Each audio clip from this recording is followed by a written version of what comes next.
하나님은 예수 그리스도를 보내셔서 우리를 구원하셨습니다. 그분은 우리의 구원자이실 뿐만 아니라 심판자로 다시 오신다고 성경은 분명히 말씀하고 있습니다. 요한계시록을 계속해서 연말까지 봐오고 있습니다.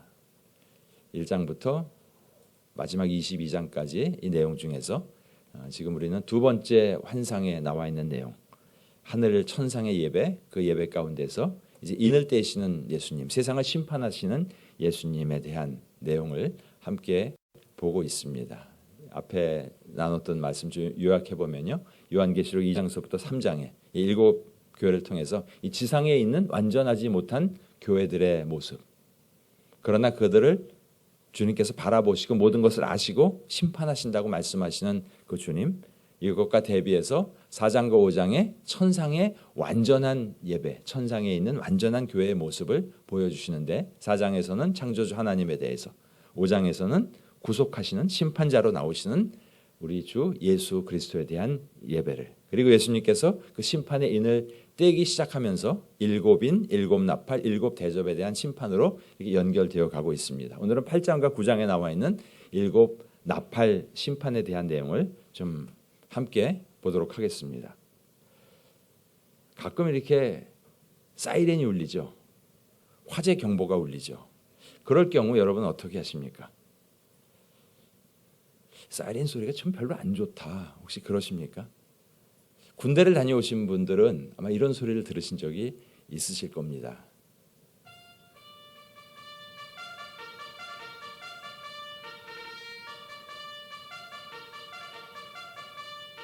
제가 들었던 소리는 이렇게 적지 않습니다. 깜짝 놀라서 깰 만큼 소리가 엄청나게 큰 소리인데,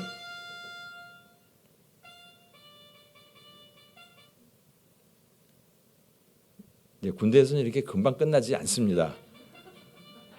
계속 울립니다. 언제까지 울리는지 아세요?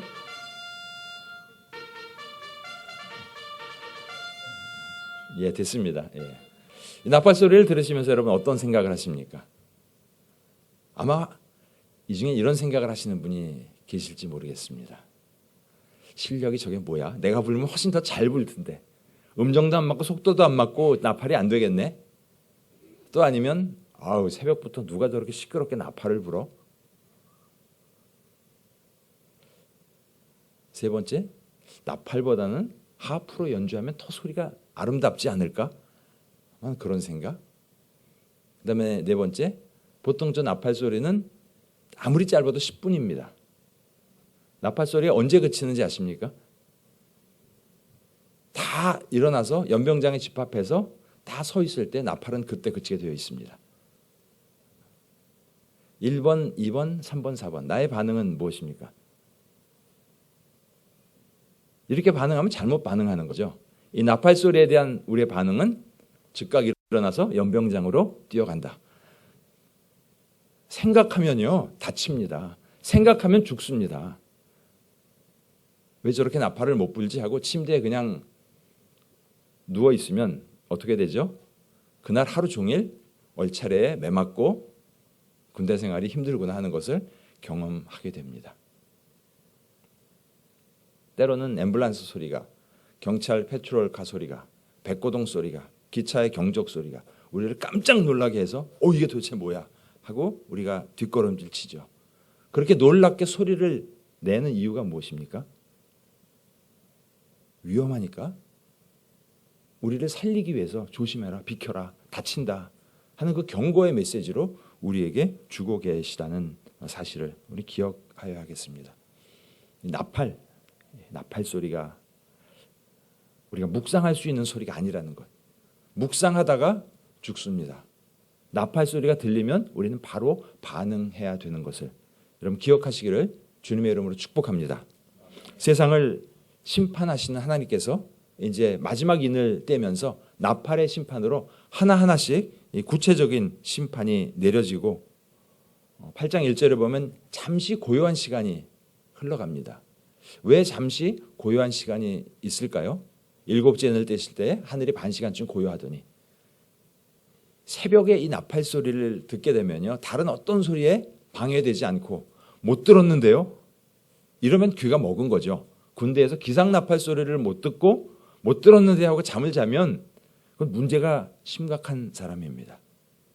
8장 1절에도 이 심판의 메시지를 주실 때 고요하게 하시고 그리고 나서 이제 나팔 소리가 나도록, 왜냐하면 모든 사람이 다 들을 수 있도록 하시는 하나님의 크신 배려라고 볼 수 있습니다.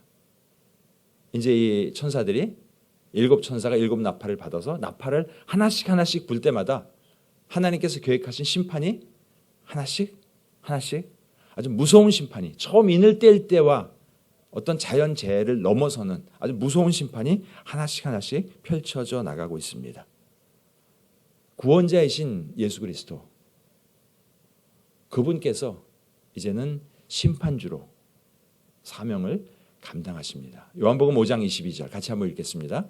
아버지께서 아무도 심판하지 아니하시고 심판을 다 아들에게 맡기셨으니, 아들 예수 그리스도에게 심판을 맡기셔서 예수님께서 심판을 집행하고 계시는 이런 모습으로 기록되어 있습니다. 이 나팔, 나팔을 음대에 나팔을 전공하시는 분도 계시죠. 근데 사실 성경에서 이 나팔이라고 하는 이 단어는요, 그렇게 음악의 어떤 도구로 쓰이는 목적이 아니었습니다. 신약에 나팔이라는 단어가 한 20여 회 나오는데 그중에 요한계시록에 집중적으로 15번이나 나팔 반복하면서 나오고 있습니다. 고린도전서 14장 8절에 만일 나팔이 분명하지 못한 소리를 내면 누가 전투를 준비하리요. 이게 무슨 이야기입니까? 나팔 소리가 나면 전투를 준비해라. 나팔을 묵상하고 있을 때가 아니라 경고로, 마지막 경고로 주시는 메시지라고. 또 마태복음 24장 31절에 나팔 소리로 사방에서 모으고, 또 나팔 소리를 통하여 왕이라든지 이런 사람들이 사람들 앞에 나타날 때 시선, 집중을 끌기 위해서 나팔을 빠람빰빰빰 하고 나팔을 부는, 바로 나팔의 목적은 바로 그것입니다. 우리가 묵상하고 생각하고 하는 것이 아니라 이건 뭐지? 내가 뭘 해야지? 우리에게 분명한 경고를 주기 위해서, 마치 파이어 알람이 따라랑 하고 울기 시작하면 오늘 훈련 날인가? 이런 생각하면 안 되죠. 일단 울리면 누가 실수를 했든지 어떤지 간에 우리는 대피해야 되죠. 그렇게 하지 않으면 우리는 생명을 잃을 수 있습니다. 마찬가지로 이런 경고로 우리에게 나팔을 불고 계시다는 사실. 사실 7 나팔에 대한 심판은요, 믿는 백성에 대한 그런 심판이 아니라 믿지 않는 세상, 그렇게도 복음을 전했지만 복음을 전하는 사람을 대적하고 선교사를 핍박하고 했던 그 대적자들, 또 불신 세상에 대한 심판이 하나씩 펼쳐져 나가고 있습니다. 한꺼번에 다 심판하시지 않는 그 하나님의 의도는 심판하시면서 그래도 한 사람 한 사람이 그 두려움 속에 주님 앞으로 돌아오기를 원하시면서 그들을 배려하시는 주님의 사랑이 그 속에 담겨져 있음을 우리는 기억해야 하겠습니다. 이 계시록 7장 3절, 9장 4절에 보니까 하나님의 종들의 이마에 인을 쳐두었습니다. 왜냐하면 그들은 이 재앙이 그들에게 내리지 않도록, 나팔의 심판이 그들에게는 임하지 않도록 하기 위한 하나님의 배려, 하나님의 사랑, 끝까지 믿는 자들을 심판하지 않으시겠다고 하시는 하나님의 약속의 말씀입니다. 요한복음 5장 24절에 진실로 진실로 너에게 이르노니 내 말을 듣고 또 나 보내신 이를 믿는 자는 영생을 얻었고 심판에 이르지 아니하나니. 주님이 다시 오시면 먼저 우리는 휴거하지만 남은 자들 중에서 인침을 받은 자들, 그들은 심판당하지 않고 남은 그곳에서 아직 예수 그리스도를 알지 못하는 자들에게 사명을 주셨기 때문에 그들을 주님 앞으로 인도하는 남은 자로서의 사명을 감당할 수 있도록 하십니다. 그래서 나팔을 생각할 때 우리는 심판에 대한 두려움, 우리는 심판을 받지 않는다고 말씀하셨지만 그래도 우리의 신앙을 다시 한번 신앙의 옷깃을 여미면서 나는 정말 분명한 믿음을 가지고 있는가? 또 내 주변에 우리 가족은, 우리 부모님은, 우리 남편은, 우리 자녀는 구원받는 믿음을 분명하게 가지고 있는가? 다시 한번 돌아보실 수 있는 그런 은혜가 있기를 주님의 이름으로 축복합니다. 심판의 나팔 소리가 불 때 어떤 반응입니까? 시편 76편에 보면 주께서 하늘에서 판결을 선포하실 때 땅이 두려워 잠잠하였다. 그 두려움 앞에 엎드리며 회개하며 돌아올 수 있는 마지막 기회인데 그럼에도 불구하고 농담으로 여기고 그냥 에이 뭐 심판이 있겠어? 지금 세상이 어느 때인데 그 수천 년 전 이야기가 실제로 있겠어? 하고 마음속으로 새기지 못할 때 결국 그 심판에서 벗어나지 못한다는 것을 오늘 말씀 속에서 분명하게 경고하고 있습니다. 고집불통인 사람들이 많죠. 왜냐하면 세상이 우리를 그렇게 완악하게 만들어 버렸습니다. 그래서 심판이 있다고 대비하라고 믿음 가지라고 그렇게 이야기해도 마음을 열지 못하는, 그래서 더욱더 계시록을 이렇게 펴보면 무서운 심판이 있음을 이야기하고 있습니다. 겁주려고 하시는 것이 아니라 그것을 통하여 주님 앞으로 돌아오라고 하는 주님의 부르심인 것을 우리가 한번 기억해야겠습니다. 성경에 보면 심판에 대한 많은 메시지가 있습니다. 그런데 요즘 교회 강단에서 심판, 지옥, 죄 이런 설교를 잘 하지 않습니다. 왜냐하면 성도님들의 마음이 불편해서 교회 안 나온다고 그럴까 봐, 괜히 두려워서 이런 메시지는 다 이렇게 좀 제하고 축복받는 이야기, 잘 되는 이야기, 행복한 이야기, 어떻게 하면 우리가 행복하게 살까, 이런 쪽의 메시지만 전한다면 진정 복음의 반쪽만 전하는 그런 모습입니다. 나는 이 심판, 경고, 이 계시록의 무서운 심판에 대한 그런 경고의 메시지를 얼마나 두려움으로 대하고 있는가, 그 앞에 얼마나 잠잠히 시편 기자가 엎드렸던 것처럼 그렇게 엎드리고 있는지 우리를 한번 돌아보고, 또 우리 주변에 아직까지 구원이 준비되지 않은 영혼들이 있는지 돌아보실 수 있는 그런 은혜가 있기를 주님의 이름으로 축복합니다. 첫 번째 좀 어려운 단어를 좀 소개해드립니다. 신원하십니다. 듣기는 많이 들어보셨죠? 신원하시는 하나님. 안 들어보셨나요? 성경에 나오는데요, 그 단어가 신원하시는 하나님. 근데 신원이라는 한문이 참 좀 어려운 단어입니다. 예, 국어 사전에 이렇게 찾아보면요, 이렇게 되어 있습니다. 펼친다, 원통한 내용들을 펼쳐서 갚아주시는 하나님. 신원, 공의로 갚아주시는 하나님, 이런 의미가 신원하시는 하나님이십니다. 신원, 이제 아셨죠? 근데 2세대 성도님들께는요, 이 그림이 더 잘 설명을 해드릴 것 같아요. 신원하신다, God who avenges. 지구를 뺏으려고 하는 사람들에게 이렇게 나타나서 그들을 다 물리치고 복수하고 때려 부시는, 처음에는 다 피해보는 것 같지만, 예, 하나님께서 신원하신다는 이야기가 바로 이런 의미입니다. 갚으시되 하나님의 공의로, 감정적으로 갚는 것이 아니라 하나님의 공의로 하나님은 갚으시는 분이시다. 그래서 하나님은 신원하시는 하나님이십니다. 우리 옆에 계신 분한테 한번 기억시켜 주시죠. 우리 하나님은 신원하시는 하나님이십니다. 우리 하나님은 신원하시는 하나님이십니다. 하나님은 오래 참으십니다. 오래 참으십니다. 정말 오래 참으십니다. 그렇게 참으셨기에 우리가 구원받고 이 자리까지 나올 수 있었습니다. 그러나 기억해야 될 것은 하나님은 끝까지 참으시는 분은 아니시라는 것을 우리는 기억해야겠습니다. 공의의 하나님께서는 신명기 32장 35절에 말씀합니다. 그들이 실족할 그때 내가 보복하리라. I will repay. 하나님은 분명히 하나님의 때에 기다리시고 그 죄인이 회개하고 돌아올 때까지 마지막까지 기다리시다가 그 마지막까지 참으시다가 그 기간을 넘어섰을 때는 가차없이 용서 없이 no mercy 심판하시는 무서운 하나님이십니다. 로마서 12장 19절에도 말씀하죠. 너희가 친히 원수를 갚지 말라. 하나님께서 갚으시도록 해라. 어떻게 하면 우리가 하나님께서 갚으시도록 할까요?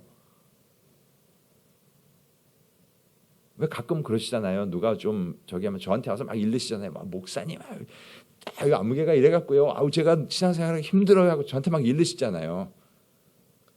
그렇게 하나님께 이르시라는 거예요. 기도로. 주님의 뜻을 행하고 이렇게 열심히 제가 노력했는데 오해하고 저를 이렇게 핍박하고 참 억울합니다. 주님. 참 이걸로 인해 제가 손해를 이렇게 많이 받았습니다. 주님께 맡기라고 해서 제가 갚지 않겠습니다. 제가 욕하지 않겠습니다. 제가 화내지 않겠습니다. 그러나 주님의 때에 이것을 주님이 갚아 주옵소서. 그래서 주님이 신원하여 주옵소서. 바로 그 이야기가 바로 그 고백입니다. 하나님은 하나님의 공의를 행하실 때 우리가 올려드렸던 기도, 성도의 기도, 이것을 다 들으시고 이것을 배려하고 계신다는 사실. 우리의 기도는요, 헛되이 없어지는 것이 하나도 없습니다. 특별히 하나님의 일을 하다가 억울한 일을 당했을 때 피 흘린 선교사님들의 그 아픔 잊지 않으신다고 말씀하십니다. 계시록 6장 10절에 그렇게 세상을 먼저 떠나신 분들이 우리 피를 갚아주지 아니하시기를 어느 때까지 하시려 하나이까 이랬을 때 바로 응답하시지 않고 아직까지 조금 더 기다려라. 조금 더 숫자가 차야 되니까 조금 더 기다려라. 더 참으시고 더 참으시는 하나님이셨습니다. 그런데 8장 3절 4절 함께 읽었던 오늘 9절 보면 우리 성도들의 그런 아픔의 기도가 주께서 갚아달라고 신원하여달라고 올려드렸던 그 모든 기도가 향단의 향연과 함께 하나님 앞으로 올라간다는 사실을 우리에게 이야기하고 있습니다. 사랑하는 성도 여러분, 우리가 하나님 앞에 기도하죠. 억울한 일, 참 아픈 일, 우리가 기도한 그 모든 내용들이 하나도 땅에 떨어지지 아니하고 하늘 보좌에 향연과 함께 하나님 앞에 상달된다는 사실을 여러분 기억하시면서 기도에 더욱더 힘쓰며 나가시기를 주님의 이름으로 축복합니다. 때로는 바로 응답되는 것 같지 않아서 뭐 기도해도 별로 소용이 없네. 포기하지 마시고요. 주님이 주님의 때에 분명히 신원하시겠다고 말씀하십니다. 그렇다면 어떻게 어떤 내용으로 기도해야 될지 참 조심해서 기도해야 되겠죠.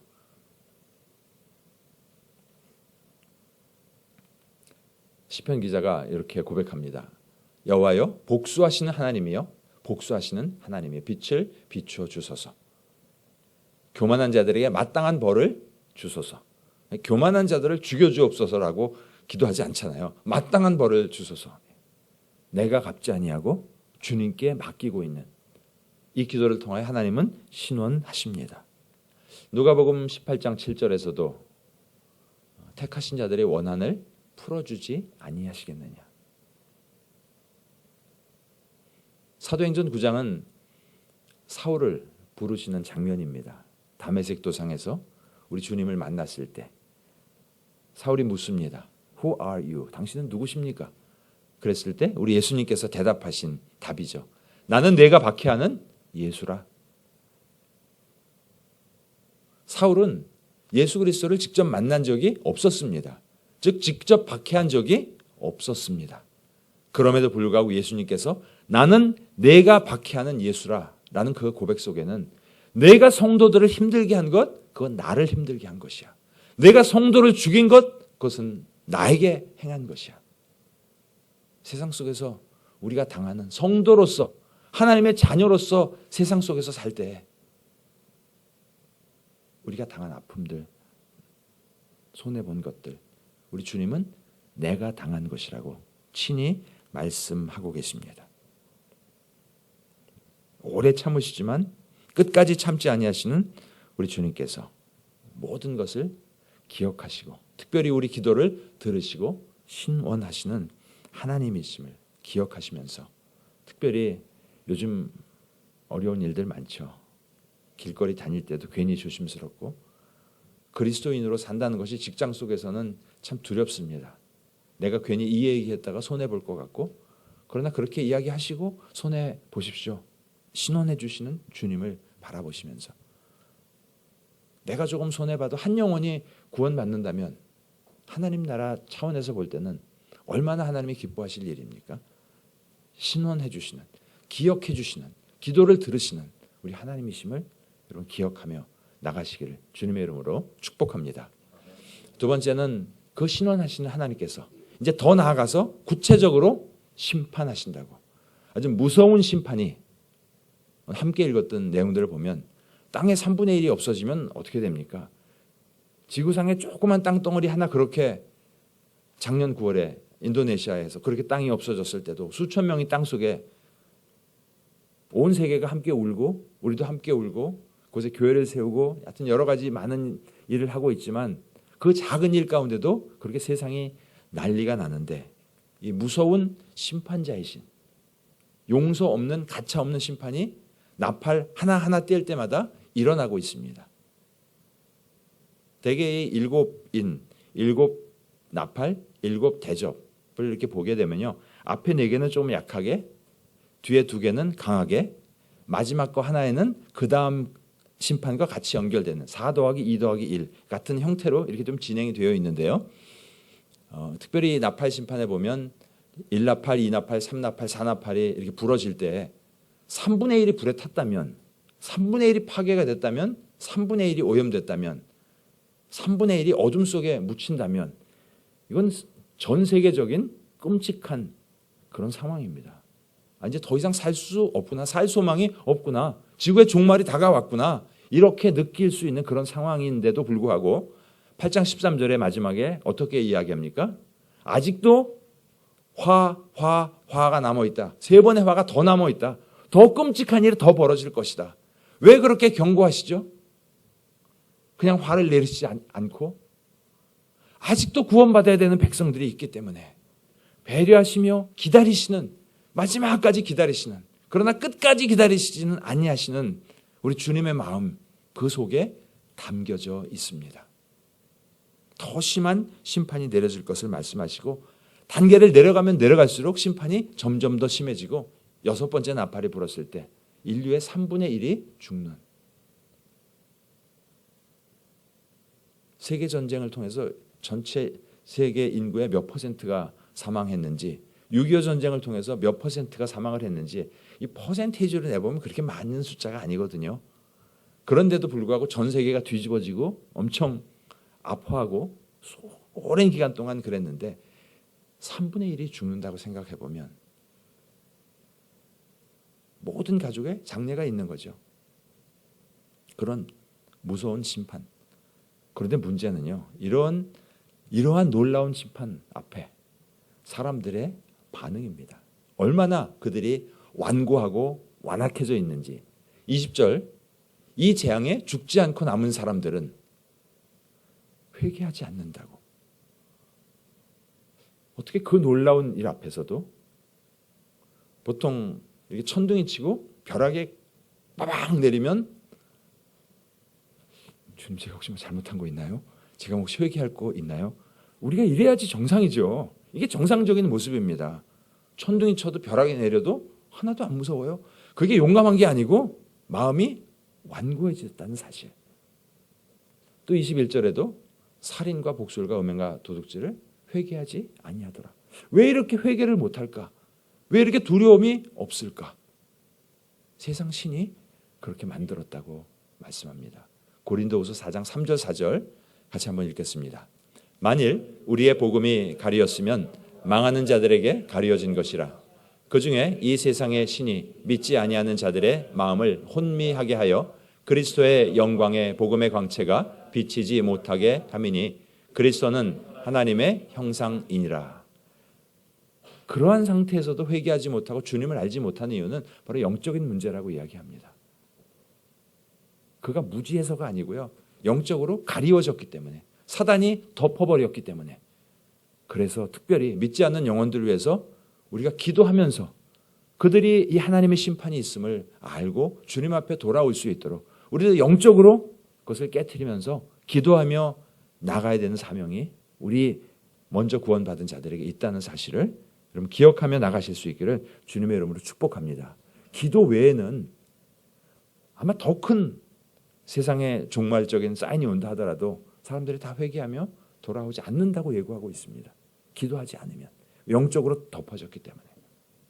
자, 그렇다면 이러한 무서운 심판의 경고 앞에서 우리는 무엇을 어떻게 해야 될까요?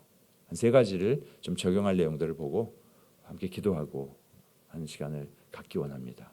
제일 첫 번째, 재난의 소식이 많이 들리죠. 이곳저곳에서. 과연 이 재난의 메시지를 통하여 하나님은 우리에게 무슨 메시지를 전하고 계신가? 물리적인 재난을 통해서요, 우리에게 영적인 메시지를 주고 계시는 것입니다. 심판이 다가왔다. 회개하고 돌아와라 말씀하고 계십니다. 9.11 이 테러가 일어났을 때 저는 펜타곤 근처에서 살았습니다. 뭐 동네가 다 난리가 났죠. 학교에서는 빨리 집으로 가라고, 학교에 방송국이 있었기 때문에 기독교 방송국이었는데 거기도 테러를 당할지 모르니까 빨리 집으로 돌아가라고.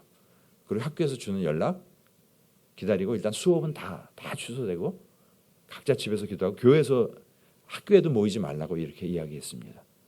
그때 여기 워싱턴에서 오신 분도 계시지만 그때 정말 교회가 부흥됐습니다. 교회마다요. 그냥 기도 모임마다요. 가득가득 차고요. 그러면서 그때 반응이 이것은 하나님께서 미국을 깨우는 웨이크업 콜이었습니다. 우리가 기도를 그쳤기 때문에 우리를 하여금 기도의 자리로 부르시는 하나님의 부르심입니다. 우리는 기도의 자리에 나아가야겠습니다. 참 이 반응 앞에 이렇게 반응하는 사람들의 모습이 참 멋있었습니다. 근데 얼마나 갔습니까? 뭐 몇 해 지나가자마자 또 조용해지고 갑자기 동성애에 대한 반응이 나타나기 시작하죠. 동성애로 인하여 뭐 에이즈 뭐 이런 질병이 생겼죠. 그 질병을 통하여 또 경고하고 계시는 것입니다.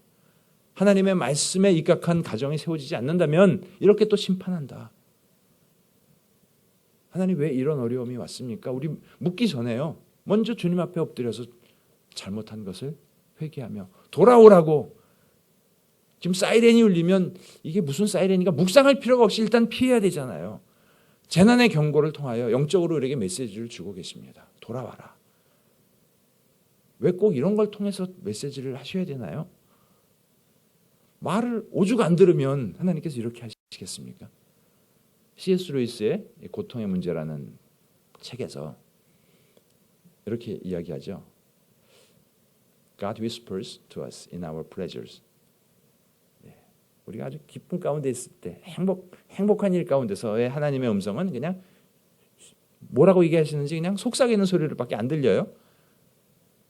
그런데 보통 때는 speaks in our conscience. 양심 속에서 주님이 말씀을 하세요. 그래도 잘 안 듣는 거예요.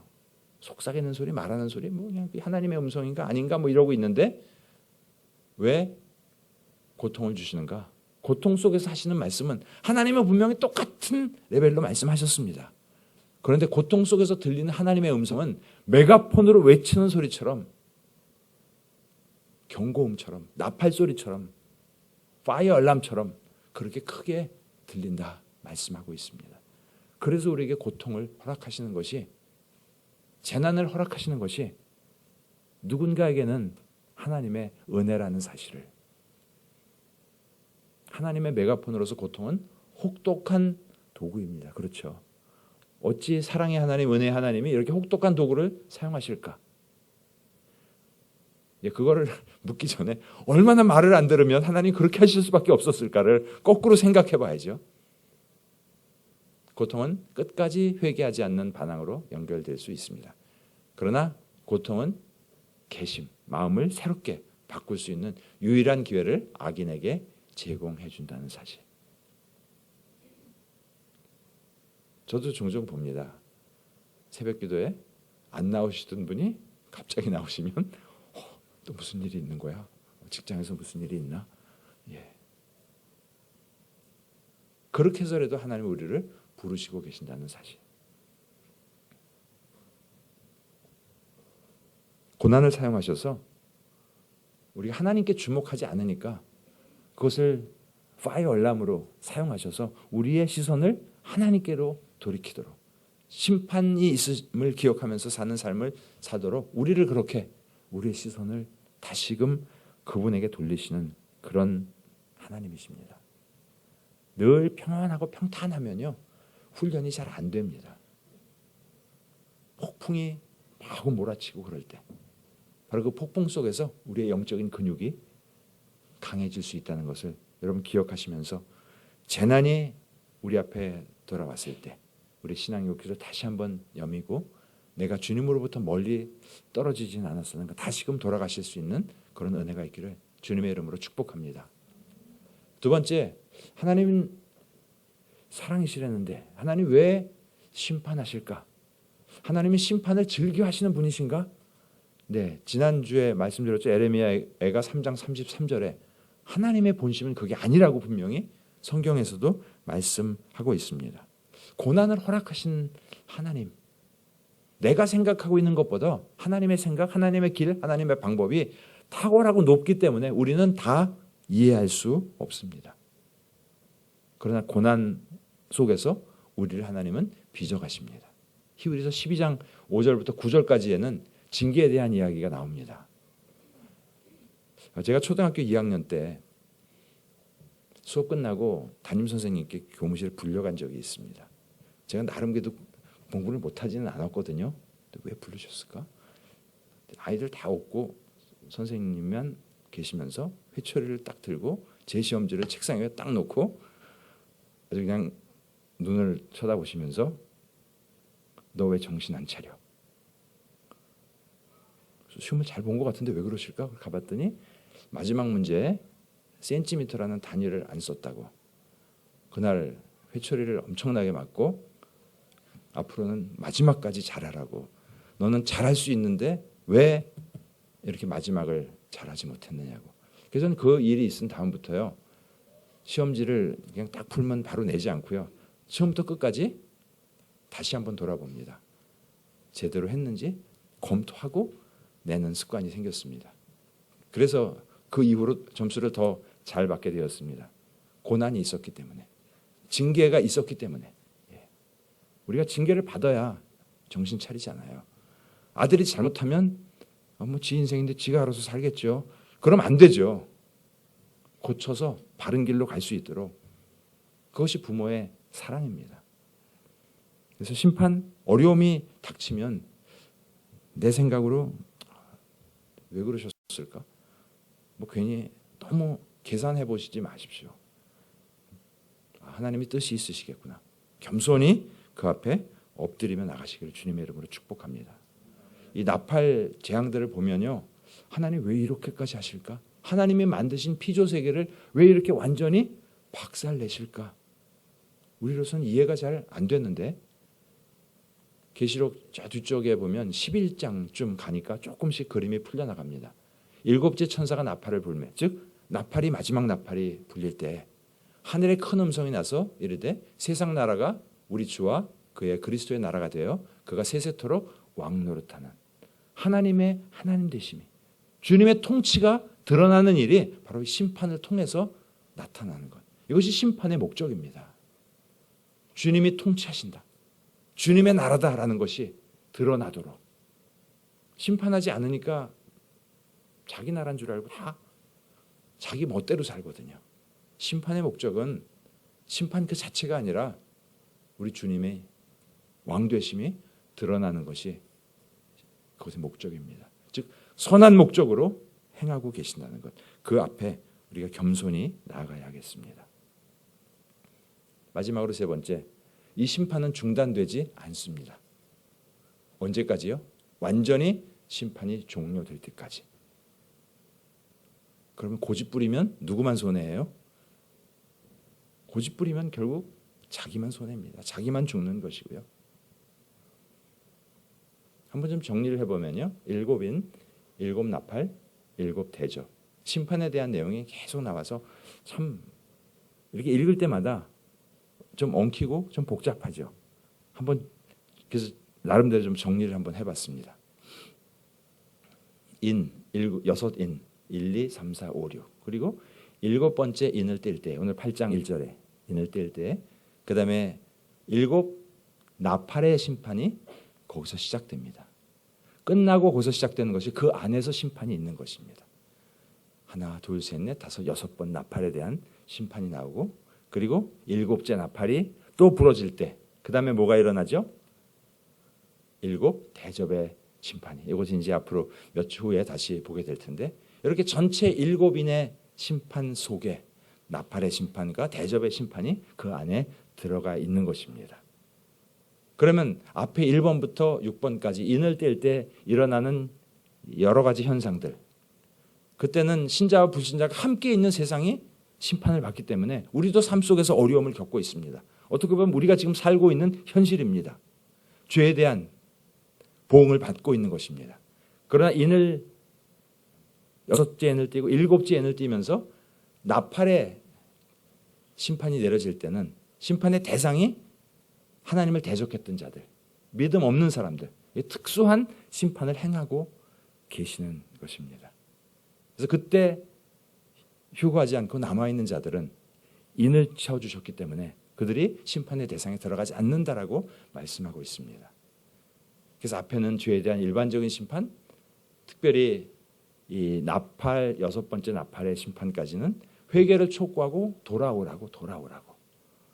그러나 마지막 대접의 심판에서는 결국 돌아오지 않는 사람들을 가차없이 심판하시는 그 심판의 내용들로 이렇게 정리해 볼 수 있습니다. 일반적으로 우리 주님이 이때쯤 재림하셔서 믿는 사람들을 대부분 휴거되고 이제 7째 인부터는 남은 자들이 이렇게 있고 이렇게 그래서 결국 끝까지 하나님은 가십니다.